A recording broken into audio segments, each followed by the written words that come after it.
जय गुरुदेव। परम पूज्य स्वामी जी महाराज ने एक बार सत्संग में एक कहानी प्रेमियों को सुनाई, एक मौलवी साहब की। स्वामी जी महाराज ने सुनाया कि एक बार की बात है, एक मौलवी साहब थे। मौलवी साहब प्राइमरी स्कूल के रिटायर मास्टर थे और गरीबी के कारण बड़ी ही मुश्किल में वो दिन गुजर कर रहे थे। आमदनी का कोई रास्ता नहीं था, उनके कपड़ों पर भी कारियां लगी थीं। तो एक दिन मौलवी साहब ने अपने कपड़ों की जब हालत देखी तो उन्होंने अपनी बीवी से कहा कि अजी तुम कहो तो मैं थोड़े दिनों के लिए परदेश हो आऊं, वहां हो सकता है कोई काम मिल जाए। तो बीवी ने कहा कि नहीं नहीं, परदेश जाने की आपको कोई जरूरत नहीं है। मैं आपका जब दर्शन करती हूं तब खाना खाती हूं। आपके जाने का मतलब कि मैं भूखे रहूं। आप मुझे भूखा रखना चाहें तो आप भले ही जाइए। यह सुनकर मौलवी साहब की तो जुबान ही बंद हो गई। सोचने लगे कि बीवी है तो मेरी ही, लेकिन आखिरकार आमदनी का जब कोई जरिया न बना तो क्या करते। थोड़े दिन बीते, सोचते सोचते जब कुछ समझ में नहीं आया तो मौलवी साहब ने शीशे में देखकर अपनी एक तस्वीर एक कागज पर बनाई और बीवी को देकर कहा कि लो तुम ये मेरी तस्वीर लो, इसको मैं यहाँ टांग देता हूँ, तुम इसका दर्शन कर लेना और खाना खा लेना। मैं परदेश जा रहा हूँ, वहाँ कुछ कमाऊंगा। तो बीवी वो तस्वीर लेकर राजी हो गई और मौलवी साहब के लिए एक दो जो फटे पुराने कपड़े थे उन्हें लपेटकर एक गठरी बना दी और उनको दे दी।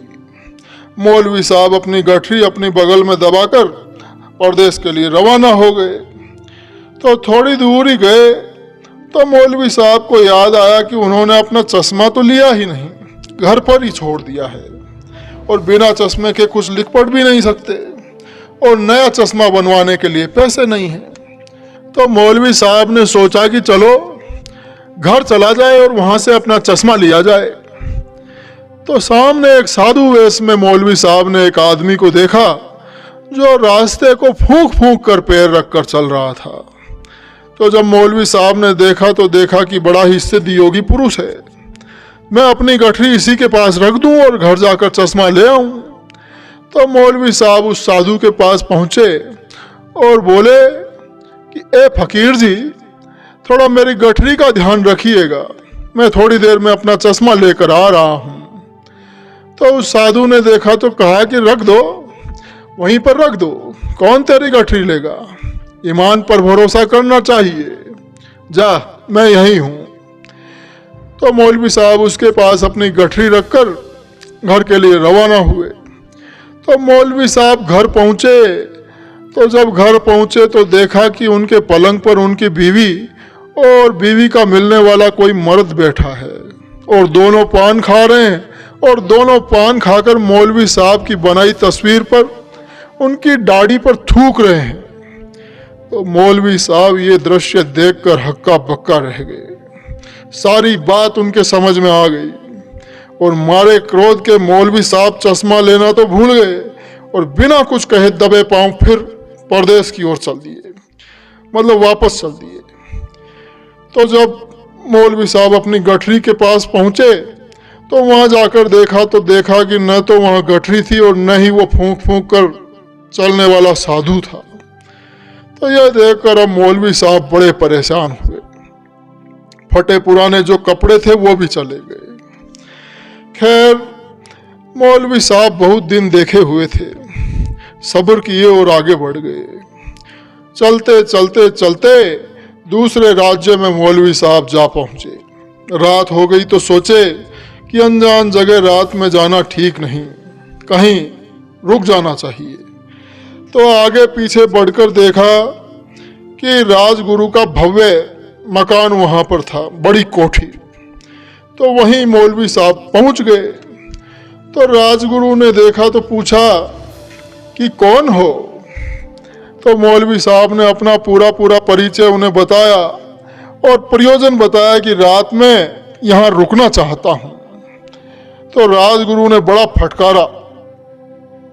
फटकारा कि तुम बदमाश हो, चोर हो, मेरे यहाँ रुकने के लिए कोई जगह नहीं, भाग जाओ यहाँ से। अब बेचारे मौलवी साहब रात में जाएं तो कहाँ जाएं।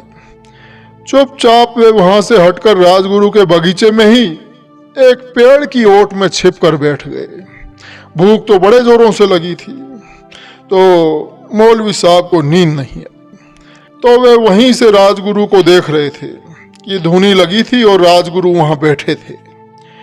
तो जब कुछ रात बीत गई तो मौलवी साहब ने देखा कि एक सुंदर राजकुमारी सोने के थाल में भोजन लाकर राजगुरु को दी और चली गई। तो राजगुरु ने भोजन किया और उस कीमती थाल को अपने धूने के नीचे छुपा कर रख दिया। सुबह राज दरबार में उस थाल की जरूरत पड़ी, तो राज दरबार से एक आदमी राजगुरु के पास आया। तो राजगुरु ने कहा कि भाई, थाल में भोजन मेरे यहाँ आया था, मैंने खाकर रख दिया था, थाल तो मैं नहीं जानता कि कौन उठा कर ले गया। तो राजगुरु को राजा ने बुलाया, पूछताछ की गई। तो राजगुरु ने कहा कि राजन, कल रात में एक मौलवी आया था, मैंने उसे बहुत मना किया, लेकिन वो वहीं कहीं उधर ही मेरे आश्रम के पास ही छिपा है। वो चोर उचक्का है, कोई बदमाश है, आप उसको बुलवाइए। संभव है कि वही किसी प्रकार से वो थाल चुरा लिया हो। तो तुरंत सिपाहियों को भेजा गया। सिपाही गए और मौलवी साहब को ढूंढकर पकड़ कर ले आए और राजा के सामने हाजिर कर दिए। तो राजा ने मौलवी से पूछा कि तुम कौन हो? तो मौलवी साहब ने अपना पूरा परिचय बताया। तो राजा ने पूछा कि तुमने रात में सोने का थाल चोरी किया है? तो मौलवी साहब ने हाथ जोड़कर कहा कि हुजूर, यदि गुस्ताखी माफ हो तो मैं कुछ कहूं। तो राजा ने कहा कि कहो।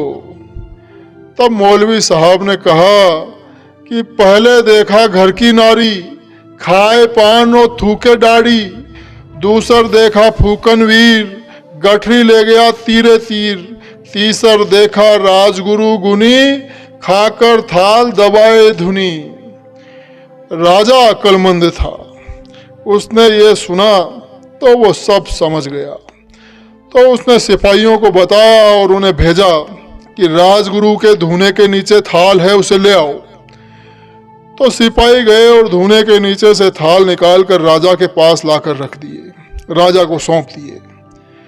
तो राजा ने मौलवी का और हाल पूछा और उनके हालत पर रहम करके अपने राज्य में उनको काम दे दिया और राजगुरु को वहां से हटा दिया गया।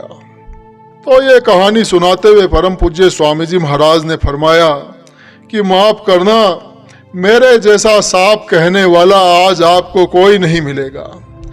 यह किसी की निंदा नहीं है। आज अपने देश में जो रामकृष्ण की कर्म भूमि है, उसमें स्त्री पुरुषों साधु महात्माओं की ये गिरी दशा हो गई है। जिन स्त्रियों को श्रृंगार करना चाहिए उनको तो सामान मिलता नहीं है और विधवाएं नाना श्रृंगार करती हैं। पुरुष को अपनी स्त्री में संतोष नहीं, स्त्री को अपने पुरुष में संतोष नहीं, स्त्री पुरुष में विश्वास नहीं करती, पुरुष का स्त्री में विश्वास नहीं है। सबके संबंध खराब हो गए हैं। देखो प्रेमियों, जब तुम्हारी लड़की 8 साल की हो जाए और लड़का 10 साल का हो जाए, तब हर समय उनकी निगरानी रखो, ये तुम्हारी जिम्मेदारी है। साधु वेश को लोगों ने बदनाम कर दिया। ये वेश था कि लोग गांव में जाते थे तो लोग श्रद्धा रखते थे, सम्मान करते थे। खैर, आप सावधान रहें, किसी पर पूरा विश्वास न कर लें। आगे सत्संगियों की भी जबरदस्त भर्ती होगी, हर तरह के लोग आएंगे। आपको समझ बूझ कर विश्वास करना चाहिए। बाद में आप हमसे ये न कहना कि आपने ये तो बताया ही नहीं। जय गुरु।